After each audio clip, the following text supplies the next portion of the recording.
12:15 del mediodía de este martes 25 de julio. Estamos en plena campaña, faltan 19 días para las PASO y justamente por eso tenemos la tradición, desde que empezamos este programa, La Mañana de CNN, y abrimos transmisión en este momento también a todas nuestras redes sociales de CNN Español, de invitar a todos los funcionarios y candidatos y políticos importantes de la República Argentina, de todos los colores políticos, siempre lo digo, pero acá estuvo desde Agustín Rossi hasta Santiago Cafiero, pasando por Horacio Rodríguez Larreta, Antonio Aracre o... ayúdenme, no sé, Jorge Macri y Martín Lustó, de todo, absolutamente de todo. Gracias, Moritán. Ella en sus redes sociales se presenta como periodista, escritora, docente, madre, ecologista y feminista, pero todos la conocerán en los últimos años por ser la portavoz de la presidencia. Está con nosotros en el piso, prometió que, al menos a mí me lo hizo y cumplió, la vocera Gabriela Cerruti. ¿Cómo va? Buen día. Y Bien. Después de esa lista que hiciste, evidentemente vengo a poner el cupo, ¿no? Pues sí. No, bueno, hemos tenido CIPEC. Sí, Sofía Gala, no, sí, se llama estoy pensando Gala. en las mujeres que vinieron. Sofía Gala sería otra. Sí, totalmente. Es Gala y el apellido de Igual para Gala CIPEC. es verdad, y creo que no es un error nuestro, que hay, o sea, todavía a la política le falta un poco de saciar el cupo de lugares importantes con mujeres. Pero olvídate, ¿No? un montonazo, digamos, y digo, bueno, lo acabamos de ver en el último cierre de listas, ¿no? Digamos, o sea, hay un montón de mujeres que estamos en política, que trabajamos, que somos dirigentes de todo, y que sin embargo cuando suceden los cierres de listas, de repente empezás a ver esas boletas donde, no, bueno, pero la segunda es mujer. Y, amigo, o sea, como pero el primero es varón, digamos. Entonces, después empiezan las discusiones de los merecimientos y los no merecimientos. Todas sabemos perfectamente, y eso es parte de la lucha del feminismo hace tantísimos años, que no tiene que ver con los merecimientos, que tiene que ver con que todavía los lugares donde se toman definiciones de poder son de hombres y los hombres tienden a elegirse entre ellos, ¿no? Digamos, básicamente eso es lo que sucede. Yo siempre sostengo que los hombres se escuchan entre ellos, algo que pobre a Nacho no le pasa tanto. No, al contrario. Pero bueno, pero en términos generales, para mí eso de se eligen entre ellos, se escuchan entre ellos, se hablan a ellos. Sí, no se les ocurre, de repente no se les ocurren nombres de mujeres, no se les ocurren. Entonces, para efectivamente ser candidata o para efectivamente liderar, tenés que tener el suficiente poder para ser vos la que decida, digamos, y ¿no? así Entonces, todo, digo, si sos Cristina Fernández de Kirchner, digo, sos vos, porque sos vos la que tiene el poder, digamos. Ahora, si entás en esa categoría en la cual puede ser cualquiera de los que hoy son candidatos, digo, en esa categoría seguramente había una cantidad de mujeres también, ¿no? Sí. Pero cuando terminan siendo varones. Bien. Esta pregunta lo decíamos un poco fuera de aire, ¿no? Está Gabriela Cerruti con nosotros. Puede cambiar su respuesta casi día por día en la República Argentina, porque así somos hace mucho tiempo. Pero quiero empezar por acá y está bueno que estés en los estudios, porque siempre genera una charla que me parece más dinámica y más sincera. Dale. ¿Cómo estás viendo el gobierno hoy? Obviamente, aclaro, con el cierre de listas, con todo lo que pasó, con la economía y sus turbulencias. ¿Cuál es la foto que vos ves desde la Casa Rosada como vocera presidencial hoy? Yo creo que este es un gobierno que con el paso del tiempo va a ser reconocido por una cantidad de cosas que sucedieron, y todos ustedes que cubren la diaria saben que efectivamente eso es así. Cuando nosotros miramos los números de creación de empleo, de creación de universidades, de ciencia y tecnología, de que en estos 4 años tenemos vacunas, satélites, que tenemos un crecimiento de la economía de 3 años consecutivos, que tenemos 1.300.000 puestos, empleos generados, digamos que tenemos 5.000 obras públicas en construcción. Y digo, en algún momento esto va a decantar y todo eso efectivamente se va a poder llevar a la discusión, sobre todo cuando vos contrastás, ¿no?, con los gobiernos que lo precedieron. En este momento en particular, obviamente, todo esto está teñido por la inflación, por un lado, por el acuerdo con el Fondo Monetario Internacional y por el dólar blue, que aunque sea ilegal y que aunque sea menor o lo que fuera, cuando sube o baja, impacta o realmente o psicológicamente, pero impacta tanto en el mundo informativo como en la vida de la gente. Desgranos esas 3 cosas. ¿Cómo tomaron el dólar blue de 552 de ayer? La verdad es que todo eso está teñido obviamente por el tema del cierre con el acuerdo con el Fondo Monetario Internacional, ¿no? Entonces hay especuladores, entonces hay gente que piensa que el fondo está pensando que va a obligar a devaluar y entonces por lo tanto hay que subir primero el dólar blue. Todo eso está sucediendo. Nosotros, el tema del Fondo Monetario es un tema que, como dice Sergio, vamos a tener que cerrar definitivamente de nuevo, como lo hizo Néstor Kirchner en su momento, porque ha condicionado este gobierno permanentemente. Esa deuda que toma Mauricio Macri en el momento en su gobierno, que la toma Mauricio Macri y que la da el Fondo Monetario, ¿no? Porque el mismo Fondo Monetario que hoy está absolutamente riguroso en que no firma el acuerdo si no se pone todo lo que ellos quieren y no se hace todo lo que ellos dicen que hay que hacer, y eso es lo que está demorando el acuerdo, que la Argentina está defendiendo sus intereses y su programa económico. En un momento, en una semana, le dio a Macri 57.000 millones de dólares, ¿no? Y ese es el quilombo, porque es la palabra efectivamente que tenemos que resolver. Sí, señora. No le das ninguna incidencia al hecho de que este año primero se firmó el año pasado, después se volvieron a sentar en marzo, nuevas condiciones, este gobierno con el Fondo Monetario y todo lo que se puso sobre la mesa, incluso con la sequía ya puesta, y no se pudo cumplir nada. Eso tal vez tenga alguna incidencia. ¿Cómo que no se pudo cumplir? Si al final no se cumplió la meta fiscal, no se cumplió la meta monetaria, no se cumplió la meta de reservas. No, de ninguna manera. Al final del año pasado se sobrecumplió. Sí, estoy hablando de marzo, junio. Al final del año pasado se sobrecumplió la meta fiscal y se sobrecumplió todo lo que se había acordado. Sí, y así todo, la Argentina tuvo un nivel de inversión social el más alto de la historia y de crecimiento que ni el fondo había previsto que iba a suceder. En enero tuvimos un cataclismo que fue la sequía, que hoy el mismo Fondo Monetario Internacional reconoce que priva a la Argentina de 15.000 millones de dólares, que en una economía como la Argentina es un agujero. Bueno, por eso. Y eso es lo que se está... Bueno, en marzo hubo un nuevo entendimiento, se corrigieron las metas de reservas, hubo un retoque al acuerdo con el Fondo Monetario, y a partir de ahí no se pudo llegar cuando vos mirás cumplir nada. Está bien, pero vos tenés que ver cómo distribuís esos 12.000 millones de dólares menos que tenés durante el año en los diferentes momentos. Entonces la verdad es que no es lo que se está discutiendo con el fondo para nada, es que no se hayan cumplido las metas. Claro que va a haber un perdón. De hecho, pero no es un problema de perdón, no es así. En marzo se cumplieron las metas y no hubo waiver, no hubo perdón, no hubo nada, se cumplieron y el fondo hizo el desembolso y se siguió adelante. Lo que se está discutiendo ahora es que ahora es cuando impacta el tema de la sequía. La sequía fue en enero, no es que impacta en marzo. La sequía está impactando ahora y el no ingreso de divisas está impactando en este momento. Entonces, eso es lo que se está discutiendo, y se está discutiendo con el apoyo de todos los países que están involucrados en el tema del Fondo Monetario Internacional, que comprenden perfectamente la situación. Yo vengo de estar en las reuniones que tuvo el presidente Fernández en Europa, con Macron, con Scholz, con Meloni de Italia, y todos comprenden absolutamente dos cosas, ¿no? Uno, que los organismos financieros internacionales todos creemos que funcionan mal, todos creemos que los BEC no van a donde tienen que ir, que se hacen propuestas que si se cumplieran estallarían. Estuvimos con el primer ministro de Grecia, que ahora es un liberal, si querés, para los términos argentinos más de derecho, lo que fuera,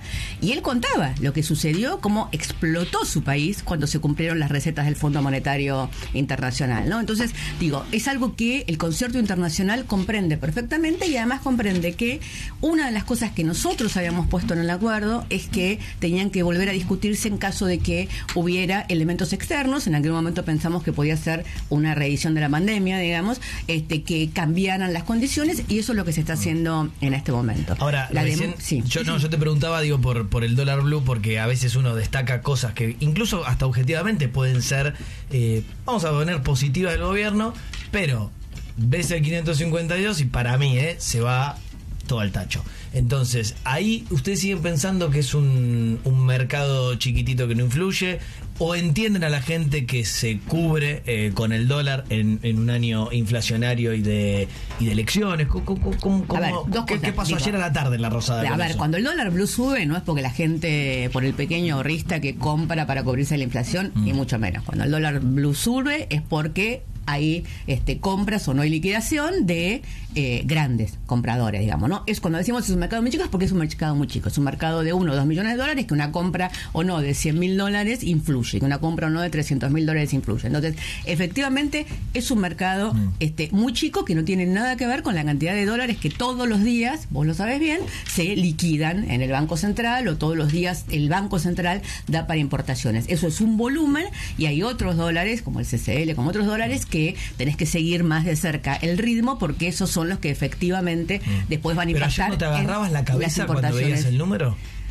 Digo, Yo ya hace rato que no me agarro la cabeza por nada, porque cuando estás gobernando, digamos, ¿no? Entonces tenés que ver de qué manera se van resolviendo las cosas, y lo que sabemos en este momento en el gobierno es que esto es un movimiento que tiene que ver con las especulaciones que hay alrededor de si el fondo dice o no que hay que devaluar, si se va o no se va a devaluar, y que entonces alrededor de eso es que está surgiendo esto, digamos. Después es paso a paso, digamos. Había, creo que hace 1 o 2 semanas en la conferencia de prensa que de 500 había pasado a 501. Dije, bueno, por ahora es un movimiento chico, el ministro va a estar encima monitoreándolo. Digo, ahora hubo un movimiento más grande, el ministro está encima monitoreándolo. Si vos decís, ¿en qué está hoy el gobierno? El gobierno hoy está en ver de qué manera se hace el desembolso que hay que hacer el martes, si no me equivoco, el lunes. El 31, sí. El 31 están el ministro, el presidente, en todas las conversaciones que hay que por este tema, y en terminar de cerrar el acuerdo, que ya tiene la base cerrada, que es lo que se publicó el fin de semana, pero que hay que terminar de cerrarlo. Y entendemos que eso va a tranquilizar mucho todo. Ese es el punto central. Yo creo que sí, que tenés razón en que lo que está jorobando hoy mucho es la incertidumbre que hay en torno al anuncio del acuerdo. La expectativa entonces oficial es que el fondo desembolse para pagar este mismo vencimiento, y no que el acuerdo formal pase para después de las PASO, que es lo que ayer estaba instalado, que en definitiva la plata llega después del 13 de agosto, que el acuerdo con todos los detalles se termina cerrando después del 13 de agosto, aunque está claro que va a haber un acuerdo. No, bueno, a ver, el Fondo Monetario dijo el fin de semana que estaba el acuerdo listo, digamos, que estaba el acuerdo del staff. Sí, pero listo. No está. Bueno, dijo que estaba el acuerdo del staff listo, dijo que se iba a firmar inmediatamente, y Argentina va a cumplir con los pagos que tiene que cumplir la semana que viene, digamos. La Argentina va a pagar. Eso es lo que escenario. Yo tengo para decirte, y el resto corre por cuenta del fondo. Del ministro de Economía, que es quien lleva adelante la negociación y quien habla de este tema. Sí.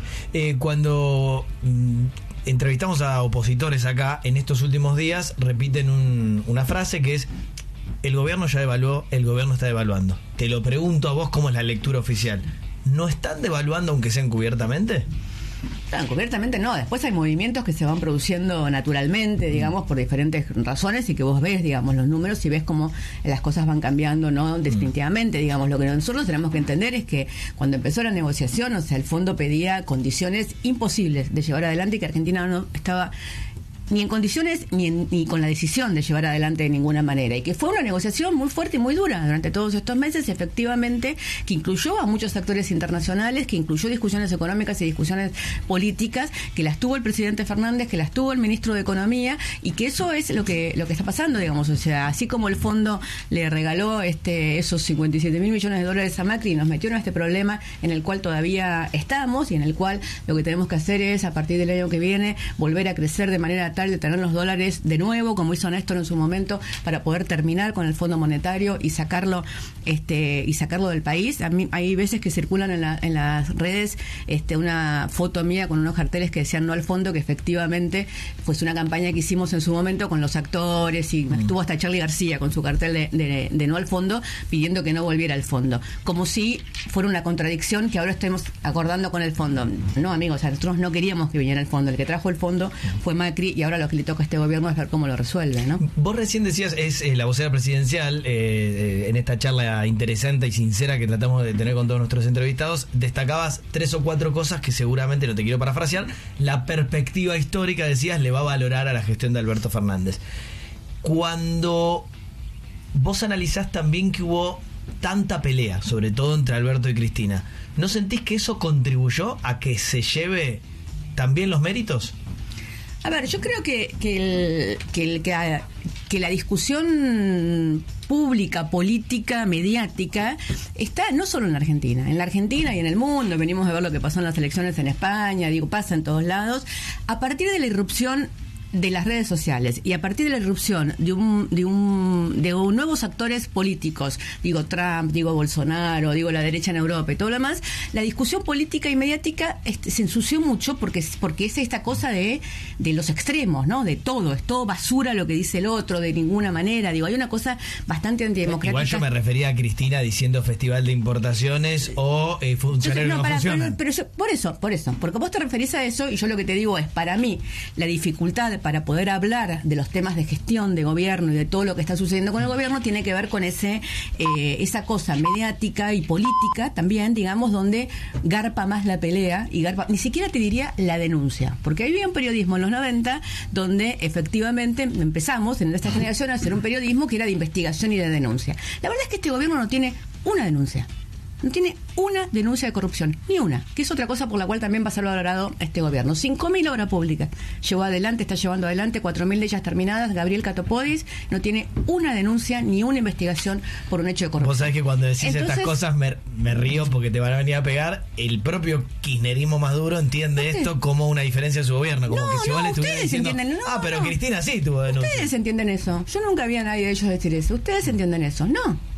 Digo, yo lo que digo es la realidad. El gobierno de Cristina Kirchner tiene muchísima denuncia y el gobierno también. El gobierno de Mauricio Macri, le dio a sus amigos y los parques eólicos a su familia y todos a sus parientes y le blanqueó a su hermano, digamos, ¿no? El gobierno de Mauricio Macri fue uno de los gobiernos más corruptos de la historia.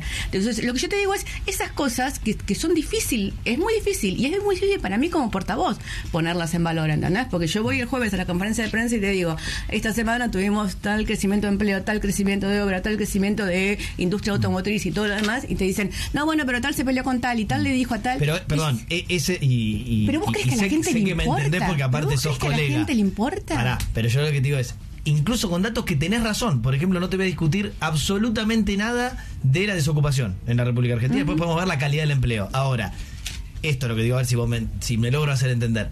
Si esa misma semana que tenés un buen dato para objetivo, innegable, real, para contar, Cristina dice hay funcionarios que no funcionan, o Alberto agarra la lapicera, yo creo, con total honestidad, que te pegas un tiro en el pie como gobierno. Entonces, yo lo que creo es que hay cosas ¿no que sienten que a veces fueron sus propios enemigos? Eso digo. Yo creo que hay cosas que tenemos, por supuesto, autocrítica, y creo que hay cosas que las tendríamos que haber hecho muchísimo mejor, y creo que es muy difícil defender a tu gobierno cuando son los propios los que te critican, digamos. Entonces es el doble de difícil. ¿Pero entendés mi punto? Entiendo tu punto y creo que es razonable. Estoy yendo a eso. También es cierto que tenemos que dejar de pensar que importa igual lo que dice cualquiera, ¿entendés? Okay. Entonces, si vos tenés un funcionario de tercera, cuarta línea que dice algo y lo pones en la tapa de Clarín y de La Nación, ¿cómo, entendés? O sea, el kirchnerismo o el albertismo o lo que fuera, porque necesitas que haya pelea, porque necesitas... No, ahí te lo concedo, pero ¿no crees que algunas peleas de ustedes deberían haber sido más sotoboche? Bueno, es una coalición de gobierno, no estamos acostumbrados a las coaliciones de gobierno. En las coaliciones de gobierno hay distintas posturas sobre dónde hay que profundizar, para qué lado hay que profundizar.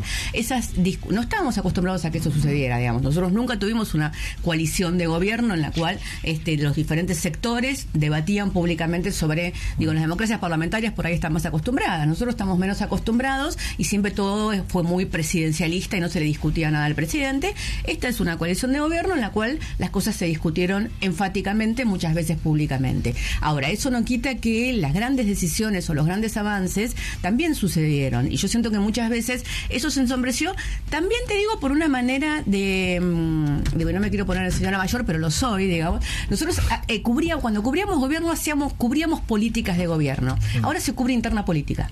No se cubre más gobierno, ¿entendés? Entonces no se cubre qué es lo que está sucediendo como políticas y como gestión adentro del gobierno, sino que se cubre la interna política, y entonces lo otro queda un poco relegado. Yo creo que, insisto, que es porque las peleas son muy públicas. Lo mismo con la oposición, no le estoy diciendo solo al gobierno, creo que es un error que la Rete Gullit se peleen tan mediáticamente, porque da de comer a que solo se hable de eso. No, y sumo el peso de una interna que puede haber hoy entre la cámpora y el albertismo, por llamarle de alguna manera, y las que había dentro del gobierno de Menem, que eran tremendas.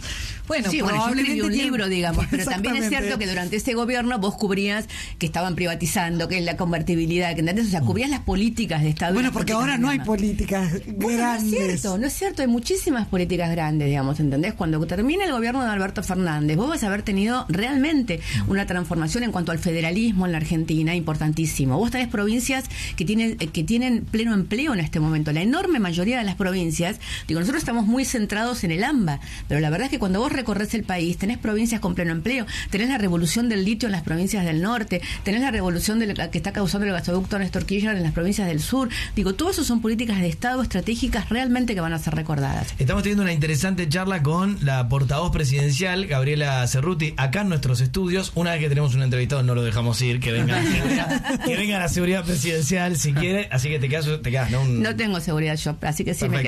Se queda un ratito y me gusta lo que está pasando porque en las redes la mitad de la gente dice qué bueno tener estas charlas así con gente importante del gobierno y la otra mitad lo está puteando. Es que por supuesto. Y eso nos encanta. Eso es lo que quiere hacer este programa. Estamos con la portavoz presidencial, Gabriela Cerruti, hablando un poco de todo, solo para aflojarte porque estábamos hablando de otras cosas fuera de aire. Hoy con no sé cómo se dice, si traje, vestido verde. ¿Verdad? Cuando tus vestidos rojos han generado mucho quilombo en los medios, ¿sabes? Los verdes también, digamos, porque Sí. los verdes era la diputada abortista, ¿entendés? O sea, Pero yo está cerré la de sesión ultísima moda ese verde. El verde ahora está- pero- sí, aparte te quiero decir una cosa, porque viste que las redes son como fatales de todo el mundo, digamos, ¿no? Entonces, yo uso mucho verde cuando se debate el aborto por primera vez en el 2018, después lo sacamos en el 2020, pero cuando se debate por primera vez en el 2018, todas buscábamos cosas verdes y no había. No es Claro. como te revolvías y no encontrabas nada verde, con lo cual andábamos con el saquito verde, la bufanda verde que conseguíamos, qué sé yo, y después fui acumulando una cantidad de cosas verdes.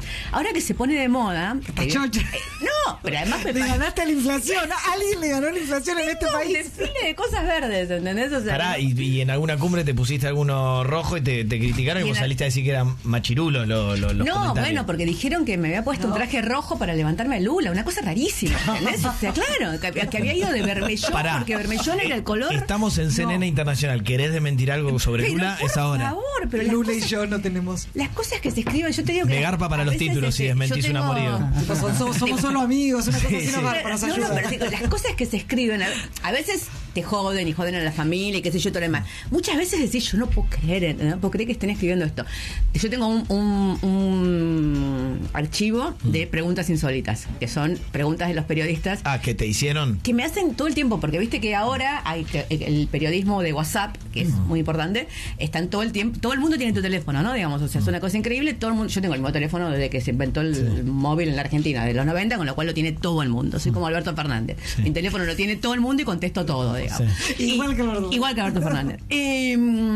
Ahora, de repente, ¿entendés? O sea, hay preguntas insólitas, ¿entendés? Te podés tirar una sin decir el nombre si querés para no cuidar al El otro día colega. salí en una radio y a las 2 horas de haber salido me escribe una colega de un diario importante preguntándome, ¿es cierto que saliste en Radio Splendid? Sí, digo yo. ¿A qué hora? ¿Googlea?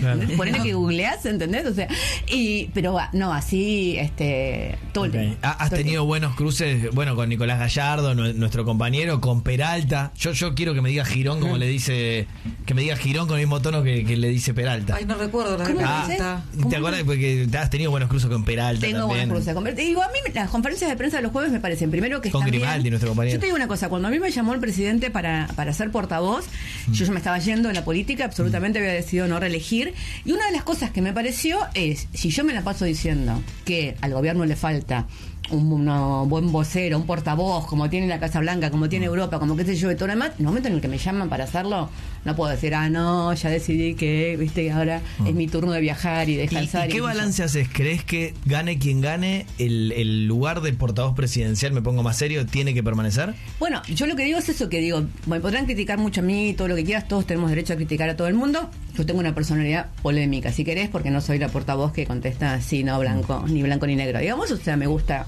polemizo, me gusta defender mis ideas y soy obviamente muchas veces cuando hablo. Ahora, tienen conferencia de prensa todos los jueves, todos los que levantaban el cartelito de queremos preguntar, todos los que se quejaban de que el gobierno no comunican, hay una portavoz que tiene una conferencia de prensa todos los jueves y cada vez que hubo que comunicar algo oficialmente del gobierno, esto se comunicó por los canales oficiales que había que comunicarlo y no por los de récord, por trascendidos o por otras cosas. Yo creo que esas son cosas que van a dejar una marca y que van a estar bien. Digo, después las conferencias de prensa pueden ser más o menos polémicas, digo, Hay mucho mito porque, viste, yo los veo que dicen, ay, los periodistas, o que me peleo, o que se maltratan. La conferencia de prensa tiene dos momentos. Uno es lo que ustedes ven al aire, termina la conferencia de prensa y con los mismos periodistas nos quedamos haciendo unos récord de alrededor de media hora ahí mismo en la sala. Con los mismos, con Peralta, con Gallardo, con todos los que discutimos o debatimos en la conferencia de prensa. Porque ese es el oficio periodístico. Ellos me preguntan lo que me quieren preguntar, yo contesto lo que creo que tengo que contestar y después seguimos dialogando. ¿Y le recomendarías al próximo presidente, sea quien sea, que mantenga el lugar de vocería y conferencias? A mí me parece que es fundamental, digamos. Yo en algún momento pensé incluso en hacer un brief de prensa diario a la tarde, ir a la sala de prensa y dar las noticias del día. Digo, ordenar la comunicación de un gobierno para mí es fundamental y yo creo que se ordenó un montón. Es cierto que por ahí lo único que se ve de mi labor, como siempre sucede, es la parte polémica. Ahora, los que conocen de verdad cómo se ordenó la comunicación de la Casa Rosada, del presidente y de la presidencia, desde que está el rol de portavoz, me parece que fue un cambio grande. Y muchas veces asomaste la cabeza y eso generó ruido. Me acuerdo de ese video sobre la inflación que vas a comprar al Mercado Central y más, que generó alguna controversia. No voy a comprar al Mercado Central, compro por internet los bolsones que te traen del Mercado Central. Bueno, pero querías explicar lo que estaba pasando en la inflación argentina. ¿Te arrepentís de esas cosas? ¿Crees que se pueden comunicar mejor? No, la verdad es que no, porque generó polémica entre Twitter, que cada vez más es un nicho de gente muy politizada y de determinado sector, o en los medios de comunicación que no me van a querer nunca, porque son medios de comunicación que sus dueños son de la fuerza política que nos quiere ganar el gobierno, digamos, con lo cual no hay mucha... Salvo donde vienen todos, Por eso, pero no sé si es que ha generado polémica, porque la verdad es que, digo, si vos haces aparte son graciosos a veces, porque te dicen, no, viste, hay que ser como la portavoz norteamericana. ¿Alguien vio las conferencias de prensa de la portavoz norteamericana? Digo, ¿no? O sea, contesta polémico, contesta lo que quiere, elige a qué periodista le contesta y a cuál no. Entonces, o sea, elige ella quiénes, digamos. Yo, todos los jueves, los señores periodistas sortean entre ellos quienes preguntan y contesto 12 a 15 preguntas, una hora contestando preguntas. No sé si hay muchos gobiernos que han tenido un tipo de comunicación así, digamos. Entonces, me parece que nunca vas a conformar a todo el mundo y que, por lo general, el espíritu crítico del periodismo hace que vean en qué te pueden criticar, digamos, ¿no? ¿En qué crees que falló el gobierno, si está bien ese concepto, para tener tanta inflación, ya que nos metimos por ahí?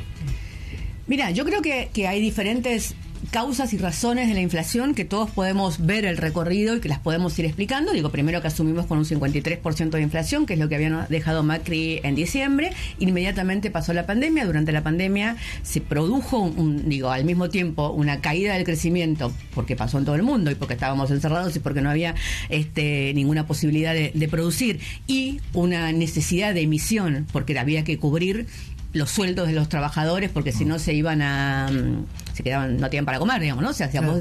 Ese parate de la economía obligó a una emisión que generó que un primer momento de inflación. Después, tuviste otra cantidad. Termina el momento de la pandemia y termina ese momento y estamos de vuelta creciendo y de vuelta generando más consumo y de vuelta generando más empleo, y tenés lo que implica en la inflación internacional, en el mundo y en los precios de la energía y de los alimentos, el primer impacto que fue muy fuerte de la guerra en Ucrania. Después, para nosotros, cuando todo eso termina de pasar, viene el impacto de la sequía. Estas son, si querés, las causas claras, externas, que vos podés seguir en un cronograma de qué fue lo que pasó para que no se pudiera, porque de hecho vos tenés que, después que asume Sergio en octubre, noviembre, diciembre, empieza a ordenarse todo y empieza a bajar la inflación y a tener números que veíamos descendentes. Bueno, pero por eso el desorden político no generó desorden económico también. Es una frase que el propio Sergio Massa suele usar. Yo creo que el desorden político lo que te generó fue que se tardara más o menos en tomar determinadas medidas, digamos, si vos querés, ¿entendés? Pero que este gobierno finalmente las fue tomando y que tal vez no tienen... yo me recuerdo cuando estábamos con el tema de los subsidios a las tarifas, a la energía, que cuando dijimos que había que dejar de subsidiar a quienes podían pagar y que básicamente no tenía ningún sentido que nosotros o la gente que efectivamente puede pagar la luz normalmente estuviera recibiendo subsidios del Estado, fue un escándalo nacional, digamos, ¿no? Y parecía que íbamos a ir a cobrarle a los pobres lo que no podían pagar y qué sé yo y todo lo demás. Y después cuando dijimos cómo lo íbamos a hacer, que no lo íbamos a poder hacer porque la gente no iba... Bueno, lo hicimos, no pasó nada, hoy las tarifas están reguladas de esa manera y está sucediendo y no pasa nada, digamos, todas esas cosas se fueron haciendo, se contó el momento en el cual había una polémica sobre el tema y nunca se contó cómo se resolvía, ¿no? Ahora, y aún con todas las famosas plagas de Egipto que pasaron en Argentina, son digamos, reales, es verdad todo lo que sucedió. Pasaron en el mundo muchas y otras en la Argentina. Eso es verdad, aún así... ¿Se puede reelegir un gobierno que va a cerrar quizás con el 140% de inflación? ¿Y por qué debería? Mirá, y vos ves hoy lo que está pasando en la Argentina, digamos, donde efectivamente también me critican por eso, hasta que finalmente lo empezó a decir no sé quién, Maslatón o no sé quién, otros empezaron a decirlo y entonces yo no era la única. Digo, cuando te quieren hacer creer que Argentina está en crisis. Argentina estuvo en crisis en el 2001, ¿no? Cuando gobernaba la Alianza, cuando gobernaba Patricia Bullrich, y ahí todos veíamos la Argentina en crisis, ¿no? Digo, el trueque, las ollas populares. Estamos en crisis. La ruptura. ¿Puedo decir que la Argentina hoy no está en crisis económica? Yo digo hoy que la Argentina tiene inflación y tiene un problema con el dólar. La Argentina sigue teniendo un nivel de crecimiento que no se puede tener en crisis. La Argentina, un nivel con 40% de consumo, de pobres, vos decís que no está en crisis. Yo te voy a discutir un poco, digo, no ahora, después de las elecciones, el año que viene o lo que fuera, el tema de la medición de pobreza, sabemos que es un tema polémico, ¿no? Porque la verdad es que la pobreza se mide por ingreso, nada más, digamos, y cuando vos medís la pobreza por ingreso, estás midiendo como pobre a familias que tienen determinado ingreso, pero tienen otra cantidad de ayudas de parte del Estado, con lo cual, si midieras todo eso, no estarían debajo de la línea de pobreza. La medición de pobreza por ingreso es una medición que no se usa en casi ningún lugar del mundo. Si nosotros midiéramos con la medición argentina la pobreza en otros países, para comparar, digo, es la que se le usó con Macri, sí, está bien, pero digo, si nosotros sí, bueno, pero no es lo mismo, porque la verdad es que cuando vos medís por pobreza solamente por ingreso, en un momento en el que tenés inflación, estamos de acuerdo en la crítica, pero bueno, es la que hay, es la que hay, y estamos mal en un momento en el que tenés inflación, digamos, entonces eso te va a dar mal. Pero yo recorro la Argentina, no sé si ustedes la recorren. Yo camino mucho la Argentina, recorro mucho la Argentina y te digo, cuando te digo en las provincias hay pleno empleo, no es que hay pleno empleo porque creció el empleo estatal. En las provincias hay pleno empleo porque el turismo creció, porque creció la minería. A mí me sorprendió esa definición, porque si vos cruzas las planillas del INDEC con las de empleo, te sorprendes porque ves provincias con pleno empleo y muchas de ellas son las que tienen los índices de pobreza más altos. Sí, porque se mide pero vos decís que está mal medida la pobreza, que no son pobres. No, yo lo que te digo es, depende vos qué consideres pobre, digamos. Si el pobre es aquella persona que no puede... a fin de mes. No, bueno, está bien. No es lo mismo, digamos. Alguien que no tiene para comer. Bueno, alguien que no tiene para comer es una cosa, alguien que no llega a fin de mes es otra, digamos, ¿entendés? Entonces digo, en Argentina no hay hambre, ¿entendés? Entonces si vos me decís a alguien que no tiene para comer, bueno, no, esa no es una tasa. La indigencia es la que mide precisamente la indigencia, la línea sí, está bien, pero no es cierto. Porque la verdad es que en la Argentina, el que no tiene un ingreso para cubrir la canasta familiar, tiene el plan alimentar, o tiene el plan progresar, o tiene... O sea, vos estás diciendo que la Baña mide mal no digo la Baña, pero lo hemos charlado, los indigentes y los pobres en la Argentina. Pero lo hemos charlado muchísimo con la Baña. Lo que pasa es que cualquier cosa que vos quieras discutir sobre un tema de índices o un tema de medición, en un momento electoral, en un momento... Digo, no se puede. Ahora, entonces lo vamos a discutir el año que viene. Me sorprende un poco igual que, honestamente, que digas que no hay crisis en Argentina, no solo por pobreza, inflación, sino también porque hay gente con salario en blanco que no llega a fin de mes, porque nos faltan reservas en el central, porque tenemos una deuda con el Fondo Monetario Internacional. Si eso no lo calificás crisis, ¿qué calificás de crisis? Bueno, califico de crisis el 2001, no tengo ninguna duda. La gente en la calle, no tenían para comer, se caían los gobiernos, digamos. Eso yo califico como crisis el 2001. ¿Por eso qué es? Digamos, entonces, esto es una Argentina que tiene niveles de crecimiento, niveles de empleo, tiene 6, la tasa de desempleo es una tasa histórica, la tasa de desempleo.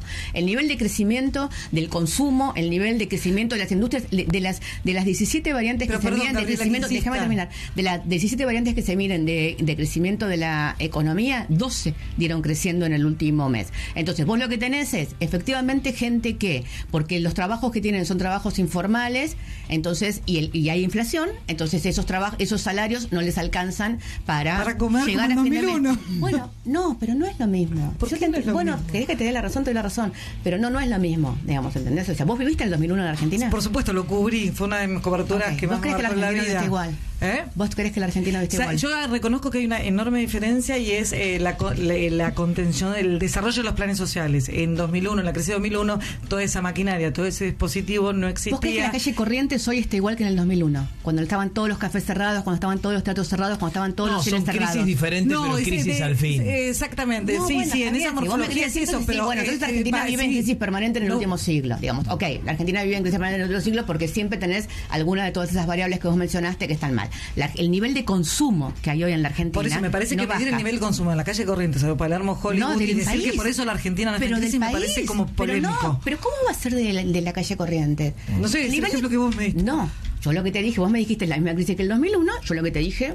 Y me decís, no porque hay planes sociales. Bueno, los planes sociales vos lo podés medir en cómo estaría el Gran Buenos Aires. También los intendentes te dicen que no tiene nada que ver. De todas maneras, yo lo que te digo es, las provincias que estaban quebradas en el 2001 son provincias que hoy tienen pleno empleo, que tienen crecimiento económico, que tienen turismo como nunca tuvieron, que tienen plantas de litio, que no solo extraen litio, sino que además el litio se puede convertir en batería. Digo, vos tenés una cantidad de gente que tiene salarios bajos y tenés empleos informales. Todo eso es cierto y todo eso es en lo que estamos trabajando para que cambie. Ahora, el consumo no es que crece en la ciudad de Buenos Aires. El consumo crece hasta en la última ciudad del país. El consumo crece en el Gran Buenos Aires, ¿entendés? La actividad industrial crece en todos lados. La actividad comercial crece en todos lados. El turismo, la venta de pasajes, de trenes, de colectivos y aéreos, digamos, no solamente de una determinada clase social. Todo eso también está sucediendo. Entonces, también hay un relato que me parece que está mal que hagamos, porque la gente siente que todo está mal y todo está estallado. Yo creo y que alguien que no llega a fin de mes te escucha, Gabriela, decir todo lo bien que está la Argentina y yo no sé si no se enoja un poco con el gobierno. Yo te entiendo que vos pienses eso, digamos. ¿Vos llegás a fin de mes? Yo llego a fin de mes. ¿Estás rodeada de gente que no llega a fin de mes? Porque todos hablamos en nombre... Todos conocemos por eso, gente, pero todos por supuesto hablamos que en sí. nombre Por de la supuesto gente que sí, no ayuda llega a gente que no llega a fin de mes. Bueno, yo te entiendo. Por supuesto Y el que gobierno conozco, ayuda todos un conocemos montón, acá. digamos. Pero después también tenés otra cantidad de cosas que, digo, por ejemplo... Hay problemáticas que hay que resolver, hay problemáticas que hay que resolver. Lo de los alquileres es una problemática que hay que resolver, por supuesto es una problemática que hay que resolver. ¿Es responsabilidad del gobierno nacional? No, es responsabilidad en la ciudad de Buenos Aires, de la ciudad de Buenos Aires. Y de regular el Airbnb y de regular Bueno, que todas... De todos los... Sí. Igual. Si me preguntás a mí, cuando yo era diputada, me parecía que estaba mal legislarlo a nivel nacional. Claro. Claramente el tema alquileres tiene que ver con si vos tenés o no propiedades ociosas, si dejás que esas propiedades se entreguen en dólares y en negro al extranjero, a los que vienen, a los turistas, todo eso sucede. Entonces yo lo que te digo es, que haya gente que no llega a fin de mes, que hay gente que tiene problemas, que la Argentina tiene problemas, todo eso es así. Lo que me parece un dislate es comparar y decir que estamos en una crisis igual que la del 2001. Bien. A eso voy. Lo dice la portavoz presidencial, Gabriela Cerruti, se puso linda esta última parte. No quiero, porque lo hacemos con todos los que vienen, lo saludan distintos funcionarios importantes, no quiero, lo conoces, trabajás diariamente, que no saludes al presidente Alberto Fernández, lo tenemos aquí. ¿Qué tal, mi querida Gabriela? Comunicación exclusiva, ¿eh? Sí, qué bien lo hace. Sí, se pone picante igual a veces. Comunicar de mi parte, digo, lo hace muy bien. Estoy, por supuesto, muy conforme con mi querida Gabriela. Yo a veces incluso firmo papeles solo para ver cómo los comunica. Perfecto. Claro, le manda cosas La miro complicadas. por circuito privado, digo, yo no lo hubiera explicado mejor. Ahí va. Esto, de verde dólar vino. Sí, de verde dólar, de verde Esto dólar. también hay que Hay que ver si de dólar oficial o de cuál, pero cosas Yo te digo, extraordinarias. ¿para qué miro? No estamos acostumbrados a una coalición de gobierno. Esa me la tendrías que haber soplado hace 2-3 años. Lo hubiéramos gastado. Lo hubiéramos repetido, ¿no? Pero bueno, por eso es importante tener colaboradores del enorme nivel de mi querida Gaby. Y ahora seguramente tendremos que atender algo del fuego amigo, algunas declaraciones desde adentro que nos tocan, como por ejemplo Juan Grabois. Mi querido Juan. son todos mis queridos. ¿Qué ha dicho? Argentina va a cambiar cuando un pibe de barrio sea presidente. ¿qué le contestaríamos a eso, mi querida Gaby? Porque a mí se me ocurre, bueno, lo más cerca que tuvimos fue Macri, que fue un pibe de Barrio Parque, en todo caso.